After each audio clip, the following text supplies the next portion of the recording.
Hey guys, and we're back with another episode of Building with You Live, the show where we sit down with folks from DTC brands and build a branded chatbot with them live. I'm your host, Sean, with your co-host, Tyler, also the guy who will be building the bots live. Nate, it's a pleasure to have you. It's a pleasure to be here. Thanks for having me. So Nate's the co-founder over at Move Insoles, and before Move, Nate was an NBA agent for Whooping 14 seasons and was also the former agent of Damian Lillard. Nate, I really love the angle you've taken with Move and how it's designed and tested by the pros to combat against problems you see all the time in the NBA and how it translates over perfectly into the basketball crowd. Would you be able to tell us a little bit about your story and how Move came to be? Yeah, the funny thing, Sean, is I'm actually still managing NBA players, including Damian, on their off the court business, and on top of doing Move. And the way it kind of worked is I've, like you said, I've been in this NBA business for about 14 years, and a big part of it is the off the court side is just their shoe and apparel business. I've been working for over these 14 years. I've worked with Dwight Howard, Kevin Durant, Damian Lillard, Candace Parker, who have all had signature shoe deals. And then I've worked with players like DeMar DeRozan, who's, very big in the sneaker community and has had, a lot of PEs that I've personally, been in the process with. So understanding that space is, something that's like key for my sports agent business, and that side of the business. But on top of that, I love playing basketball. I'm 42 years old now. I probably should stop playing. And the idea You're for 42. 42, you do not look over 35. Yeah, I'm 42. I'm always thankful when I go to pick up and they're totally surprised when I tell them I'm that age. But 2019, I was coming back from an injury and revving up to getting back in shape, and the light bulb went off in terms of the opportunity. Because I had a really bad plantar fasciitis issue, and anyone that's played impact sports has probably experienced something similar. This was the first time that I had it to the point where I understood why NBA players miss games. Like Damian Lillard, for instance, for the first 3 years of his career, didn't miss a game. And then his fourth season, he missed time for the first time, and it was due to plantar fasciitis. So he went through this consumer journey of trying to find, the right product to work for him. And I remember that whole experience, and I went through something similar. And what I figured out immediately, my marketing brain went off, and I just thought to myself, this is kind of an old and sleepy market. There's no one young that wants to be associated with it at all. But despite that, there's almost like a secret, because the majority of NBA players don't wear their shoes out of the box. They all have the majority of them have some sort of modification. They either have the shoes themselves modified, and that a lot of times happens if you're like a high level signature shoe athlete like Dame or LeBron, even Kyrie before his Nike. Part of the reason he still wears his Nikes is because even though he covers up the swoosh, is because it's a custom fit for him. And then on top of that, even if they don't have that type of situation, even either way, if they have a custom last or don't, they have either a custom orthotic or they have an insert, a high level insert that they try to put in their shoes. So this is a real professional, a thing that professional athletes swear by and is a part of their journey. But the average consumer has zero idea about it. If you think about the average youth basketball player, they're starting and they're choosing to play basketball at 12 years old, year round. They do, you look at platforms like Made Hoops that are year round. It's a middle school basketball platform. And they're doing that all the way through high school. And you think about the type of impact that has on, your body when you're having this many hours of focused sports, almost like they're on their 10,000 hour journey. Even if they have zero chance, I don't want to say zero chance, but even if they have a limited chance of ever becoming a high level Division I basketball player, or even a mid-major basketball player, all these kids are chasing this. This is what they're on. And you have the same thing that happens in girls grassroots volleyball, in girls basketball, and you go through every single sport. It's kind of happening. So I thought that this was like the last piece of authentic athletic equipment that had a chance to be marketed and packaged right. And it makes sense that it wasn't to date. It's something that you can't see. So it's harder to market than, having a professional athlete wear a t-shirt or shoes or something visible on their body.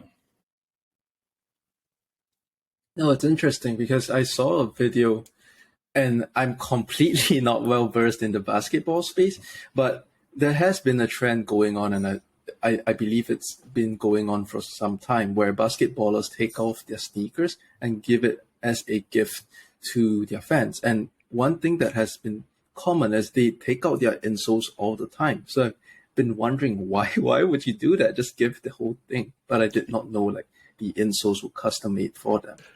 Yeah, what's interesting is that so a lot of the professional athletes, when you talk to them, the thing they always say is, I wish I would have known about taking care of my feet at an earlier age.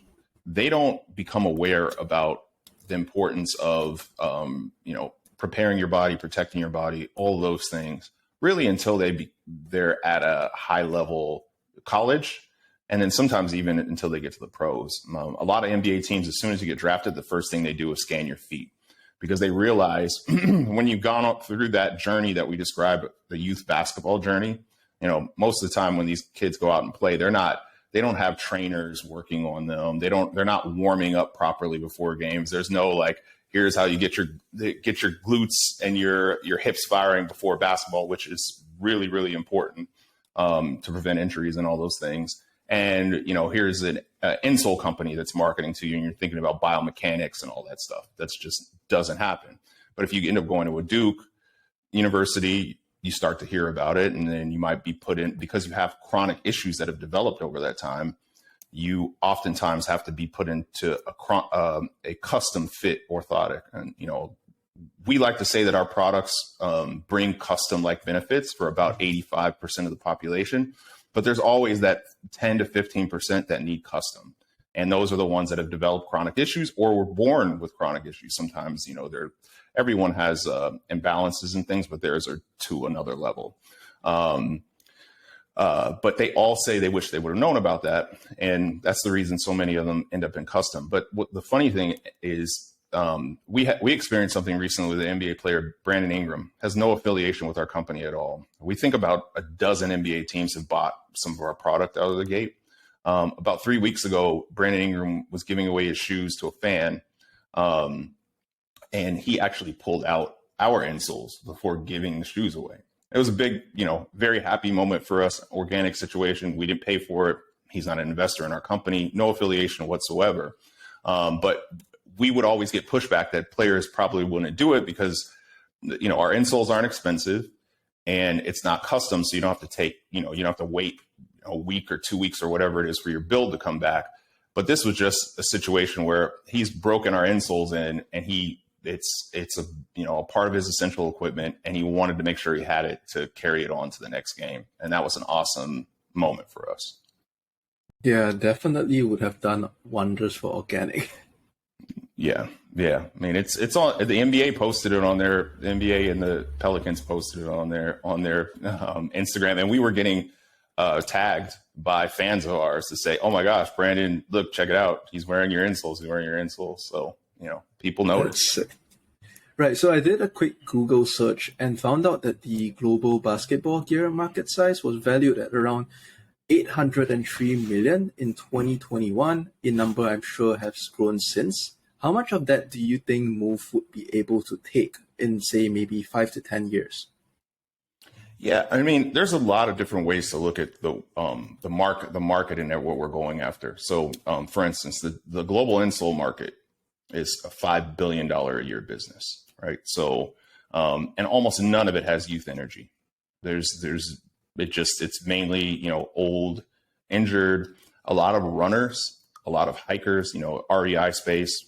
That's really what you know about. But if you think of the youth athlete playing impact sports, team sports, it's just not a part of the consumer journey. And so there's a real opportunity for us to expand the market and then also take market share. I mean, we believe we have the best over-the-counter products to date. Like out the gate, we've only been in business we've only had our product out in the world for about 15 months. But, we're pretty sure that that's a great claim for us to make just off the responses we've got from podiatrists, NBA teams, trainers, all this stuff. And we know that even though we're targeting a younger demo for the most part, an older generation, they love products that have meaning, that are well built, all of that stuff. So we think that we can take some of that market share and then also expand the market and bring a youth energy that's not necessarily there. Along the way, the Move brand is an athletic health and health, wellness, and performance brand. So there's a lot of different things that we can get into. We're just starting out in the feet, right? Like in terms of that lane and what we can do.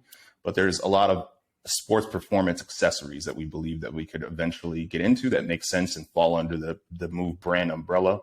We're also working on potentially developing OEM, original equipment manufacturer insoles in conjunction with top brands out there. We think that there's a lane for us almost to become like how Gore-Tex is in the shoe and apparel space.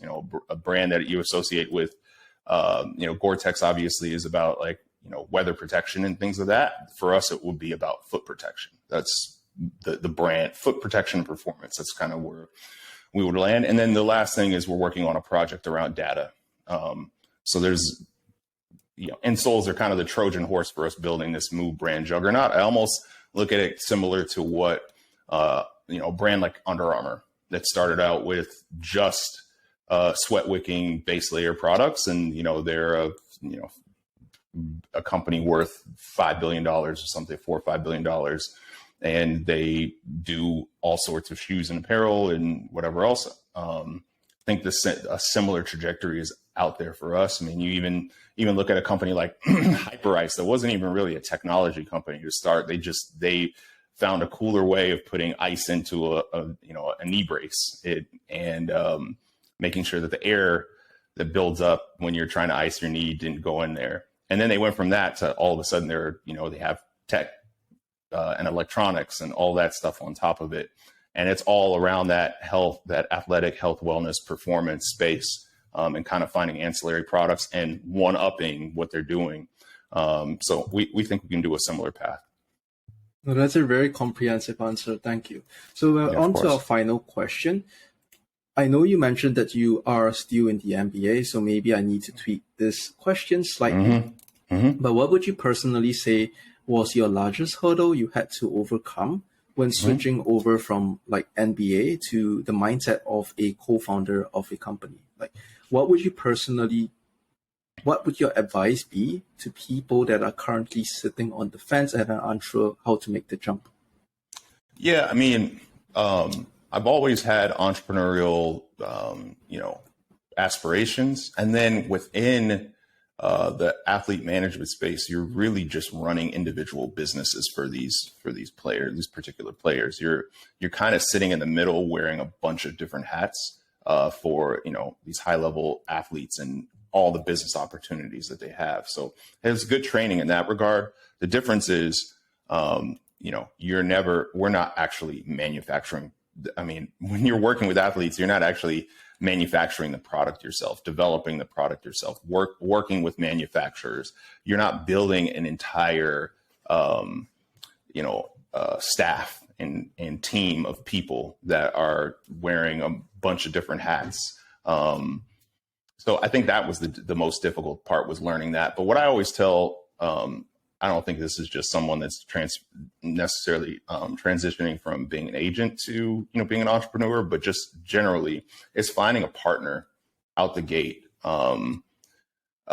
if you're going to launch a business, especially if it's the first time that you're doing it. That kind of fills in, complements what you do and fills in your weaknesses, and you guys work together really well. I have a partner, Micah Katz, who had a company. Actually met him through his apparel company. He was doing apparel for about 300 different hip hop artists. And one of those happened to be Damian Lillard, who is a Dame Dollar persona. And he was doing all of his music persona merchandise. And we built up a good rapport. When he was looking for the next thing to do, we started during the pandemic, we started working on this business together off the idea that I had from a year before. And I always tell people, without that partnership, the idea wouldn't have been able to get off the ground.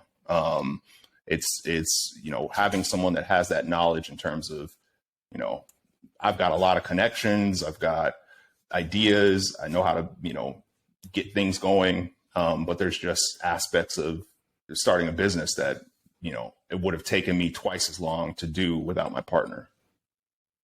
No, it's interesting you bring that up, because our previous podcast guest, I was asking the same question, like, how do you spin so many plates with your businesses? And he said, like, it's really important to have a business partner you can lean on, because that becomes your source of strength, and both of you can juggle different things at different times.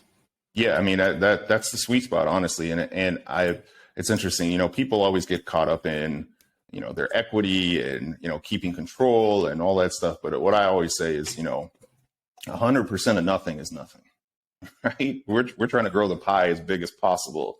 So if you're thinking about that out the gate, that you're trying to keep everything for yourself and trying to do everything for yourself, you're not going to go. It's going to take you twice as long, 5 times as long, who knows, to get to where you're going. This is about efficiency and trying to strike while the iron's hot. No, I really appreciate that. So what I'm going to do here is I'm going to pull up my screen, and if this app decides to work with me, that would be amazing. So you can see my mobile phone here. Mm-hmm. What's going to happen is we built out this funnel that pretends that Damian is going to give away a signed sneaker. Mm-hmm. And through that, people are going to come in, people are going to give you organic engagement, whether liking, commenting, or sharing your post. And we would also give them an option to purchase your insoles for additional points. So the more points that they actually gain, the higher the likelihood they're going to be getting they're going to be winning the sneaker, this nice sneaker from Damian. So I'm just going to pull up my phone here, and it looks like it doesn't want to work. So I'm just going to let Tyler take you into the backend, and he's going to walk you through how it looks like on the backend. And then hopefully it works after that. Okay. Good. So let me share my screen right now, and let me know when you guys can see it. Yeah, I can see it. Okay, perfect. So we're in the backend of ManyChat, which is the software we use to kind of make our chatbots. And essentially what Sean was saying, I'll just kind of reiterate it in different words, just so it maybe makes a little bit more sense in case people didn't catch on the first time. Basically, it's a social contest, and people will enter in by commenting on a Instagram post, tagging 3 friends. You can even tell them like the post. And then once they do that, the chatbot will then engage. And then from there, they will give in a couple credentials like their first and last name as well as their email. And then they'll join the contest. And the more points they accumulate, so there's ways they can accumulate points, the higher their chances are of winning the grand prize, which in this case was a shoe signed by a famous athlete. It could be something else if you really wanted it to be, but that's the idea that we came up with. We have autographed pair of shoes from our last shoot with Damian. We have our autographed pair of shoes, and we have several jerseys signed, Blazers jerseys signed by him. Yep. So either one of those could work. I like it. Okay, so that's perfect. That's a good idea to just kind of base things off of. So essentially, this is the opt-in flow. So imagine that right now it's not connected to a actual Facebook or Instagram post, but imagine that it was connected to a Facebook post. We can kind of just show you what it would look like. You essentially take this growth tool, and then you would have to include the word @ So when they click, they have @ in the comment, then it'll trigger this. Now, you're telling them in the post, say like @3 of your friends, like the comment, follow us on Instagram in order to be eligible to join the giveaway contest. Yep. Now, it's not going to track whether they added 3 people, but it's going to track whether they just added on the comment.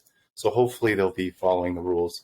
So that way they can actually enter legitimately. And then you'd select the post and so on. So once they kind of get that, they get this first message block here.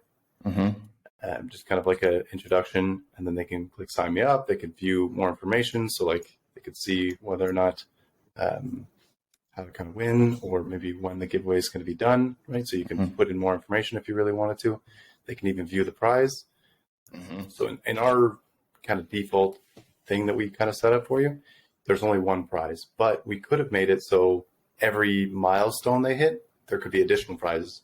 So those additional prizes could be a percentage off, right? So a percentage off your insole.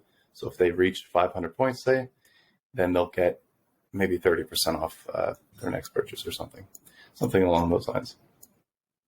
Yeah. So when they click this sign up, they go through this condition block right here. And this condition block checks multiple things. It checks to see whether or not the giveaway contest is over. So if it's past the due date, then they'll receive kind of the over message. And I'll go over that a little bit later, that path. It checks to see, are they following the business account? If the answer is no, they get that message. They get, yeah, exactly. They get, hey, sorry, it looks like you're not following us. You got to follow us in order to join the contest. And then if the value first name is already there, meaning the chatbot knows their first name, then it'll automatically go to kind of the next kind of message node instead of going over here and asking their first name. Because when they interact with your chatbot, the chatbot's not automatically going to fetch that. If it was on Messenger, it would, but on Instagram, it doesn't. It's a little funny that way, but that's just how Meta has it set up. So we capture their first name by just asking it. They type in whatever they want to. So technically, they could type in something that's not their first name, but hopefully on good faith they will. They click yes, saying that that is their first name, and then we'll capture their email. And if you really wanted to, you could even, instead of saying email, you could capture their phone number. It's really up to you. We've just set it up so that it captures the email here, and it'll save that into a system field, which for kind of tech nerds is just basically inside the back end of ManyChat, and it's not on the user field. And then they'll click to confirm that that is their legitimate email. And then from here, you can put this in your kind of CRM if you'd like. So you can put it into a Klaviyo or into one of the others. There are many different ones. And then they go through kind of this logic here to make sure the giveaway isn't over yet, and to make sure that they get a real, if they've already signed up from a previous endeavor, that they won't get a new ticket. Yep. And the ticket is just like a unique identifier to show that, like, oh, they're ticket number 1, they're ticket number 2, and every time somebody new comes in, they get a new ticket. Yep. And then we go through another kind of glob of logic here. I don't know if we want to cover every single step here, but basically, like I said, they get a new ticket, then it increases the next ticket to 1, so that way the next person to come in will get a unique ticket. It gives them 25 points, and you could always change that to 30 or 50 or whatever you'd like.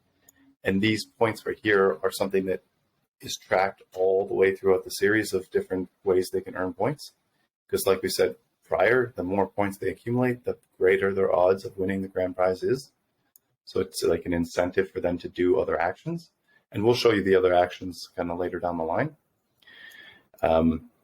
Then it's just an event log here. So it captures that within ManyChat, so you can see it in the analytics. Then it timestamps, so it tracks to see when do they go through this step. Then it puts this kind of system field, their username, into a custom field. And then it does the same thing for their follower count. And then it grabs a live chat link, and then it inserts it all into a spreadsheet. Now, I know the 3 things I just went over were a little bit complex, but basically what you're trying to do is grabbing these system fields and putting it into a custom field, so that way you can import all that data into a spreadsheet, and every time somebody new comes in, it'll just paste in a new row. So you can track all the users that are coming in through this nice little spreadsheet here, and then you can also see what they're doing, which again, we'll go through that a little bit later here. So that's how this works. It's just inserting all that information, putting it into a spreadsheet, and then it's a nice little organized way for you to see all the people that are engaging with this giveaway. And then they would get this message here saying, thanks for joining. This is your ticket number. This is the giveaway name. And these values, like the currency name as well as the giveaway name, they're changeable. You could change it at any time inside your settings into fields and then bot fields. So again, if you're not new, like I'm certain you're new to ManyChat, so what that means is you could just change your name, your giveaway name at any time you really want. So if you wanted to name it something a little bit different, then you could do that. And then it changes it everywhere, not just right here. It changes it here, here, and over here. At the start here, I believe I have it. Oh, okay, I don't. I thought I did, but I don't. But it changes it everywhere within all the kind of giveaways, everywhere we put it in. So it just makes it so you can do one thing, one little change, and then it changes it kind of globally. Yep, makes sense. Right. So I'm going to go ahead and share my screen here. Tyler, if you just stop sharing for a bit. This is basically how it's going to look like on the user's point of view. So I apologize if it's a little bit scrappy. My computer is not working with me today, but this is just a short video example. All of this is done within Instagram DMs. So let's say they DM you keyword move, they're going to get this. They click on sign me up. We pull their name, we pull their email, and then they click on let's go. Then there's a few checks that run in the background that we talked about. If they wanted to earn more points, they could follow us on social media, play whack-a-mole, grab our products, as well as tag us in your stories. So Tyler's just going to quickly run you through that on the back end again. And let's do it. All right, so let me do the screen share here. Okay. All right, so we're basically done with the kind of opt-in flow here. When they get this last message, they kind of have two buttons they can click, which is how to earn more points and then view prizes. So we're going to go down the kind of how to earn more points. The way I've kind of categorized this is I have like folders and then flows within those folders, and sometimes folders within a folder within flows. But basically what ManyChat does to kind of organize things is they call them flows, and this is just like where people can go. And in theory, you could have like one massive flow with everything in it, but it doesn't make a lot of sense to do that. In a lot of senses, it makes more sense to just cut it up into a lot of bite-sized pieces and then intertwine them with one another. So that's kind of how I set them up. So the flow we're looking for is in menus, and we're looking for giveaway kind of how to earn. The main menu essentially is how to earn more points. So we've set up these kind of 3 ways they could, or 4 ways they could earn points. The first way is following you on other social media accounts. So Facebook, Twitter, YouTube, so on. Yeah, YouTube would be big for us. Yeah. YouTube, we have a lot of content and stuff on YouTube, but our following is really, really small. Yeah, well, YouTube is definitely search based. So like you definitely want to have a good amount of followers. That way when you make a video that has the possibility of going viral, you have that kind of initial kindle to make it work, right? Yep. Okay, so then whack-a-mole is just something that kind of me and Sean came up with. Well, Sean mainly came up with the idea later in the past. Basically, well, he can kind of go into the explanation. I'll just leave it at that, and then we'll go into that one a little bit later. And then buying a product, and then every X amount of dollars they spend with you, you can give them points. In this case, every $5, they would get 50 points. So we have that set up with Make. I'll show the back end of that a little bit later. And then tagging you guys on their story could also earn them some points. So this is just a good way of trying to maximize your chances of going viral. So they just would mention you and then at you, and then the flow would automatically trigger once they mention you. Again, I'll go. So I can go into a little bit of whack-a-mole. So whack-a-mole is effective if you are running things up to a product launch. Let's say maybe you're going to launch a new insole. So in marketing tactics, we want to keep the customers micro engaged on a daily basis, and this is our way. So they're going to play a game, and they're going to pick the hole that the mole is in. It's extremely simple. It's exactly like slots. And how we've set it up is that they have a 60% chance of winning, a 30% chance of a near miss, and a 10% chance of losing. And the reason why we went with 30% chance of a near miss is because we've studied the gamblers in Las Vegas, or we read a study on that. And gamblers actually see a near miss as a win. And what we're actually conditioning the users to do is get that dopamine rush of hitting the mole daily, earning more and more points, such that when the product launches, they're more likely to take an action. So that's the entire basis of the whack-a-mole game. And Tyler can go in a little deeper into the Make, but what we're trying to do here is we're trying to incentivize the user to earn as many points as possible because basketball fans are really, really, I can't find the right word, but it's crazy for these types of sneakers. So we think that this is going to be a good way to do it. Got you. I think the right word is probably like a raving fan. Like somebody that almost like, if they find a product they love, they'll usually mention it to their friends and show it off and so on. Whereas if you're a fan of a certain tape brand, you're probably not likely to like go out and talk about it to your friends. Whereas shoe brands, it's almost like, it's like a luxurious item where you're definitely going to show it off. And some people even have it in their cases and they don't even wear it because it's so special and all that good stuff, where you don't see that with, say, like an Amazon product that you just buy on Amazon. So Make basically is another software we use mainly for API calls.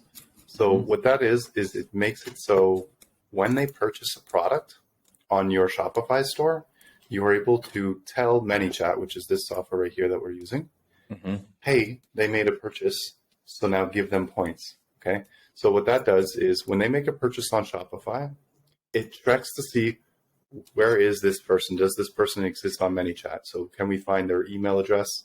If we can, then there's a filter. We give them a tag, and we change a custom field. Now the tag that it applies onto the person then triggers this flow. So right now I have it just disabled as for obviously just example sakes, and it says placeholder. But if they get the tag, it then says, okay, have they joined the giveaway contest? If the answer is yes, then it goes into this portion right here that then gives them kind of certain actions, and it updates the Google spreadsheet. So it gives them new points. It actually gives them whatever they have spent times 5. So that means if they spent, let's say, $50, then it'll multiply that by 5, and that's how many points they would accumulate. So we might have to like nerf this a little bit just so it makes a little bit more sense, because that might be a lot.